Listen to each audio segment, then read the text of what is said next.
समशत्रौ च मित्रे च तथा मानावमानयोः शीतोष्णसुखदुःखेषु समः सङ्गविवर्जितः।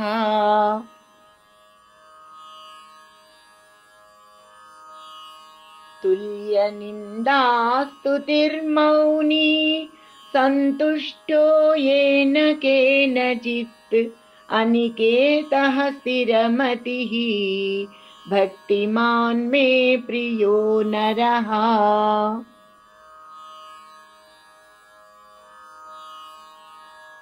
శత్రువునందును మిత్రుని యందును మానవ మానములందును శీతోష్ణ సుఖ దుఃఖములందును సమముగా ఉండువాడును, దేనియందును సంగము అనగా ఆసక్తి లేనివాడును, నిందాస్తుతులందు సమముగా ఉండువాడును, మౌనముతో ఉండువాడును, దొరికిన దానితో తృప్తిని పొందువాడును, గృహాదులందు ఆసక్తి లేనివాడును, నిశ్చయమగు బుద్ధి కలవాడును, భక్తితో కూడియుండిన వాడును అగు మనుజుడు నాకు ఇష్టమైన వాడు.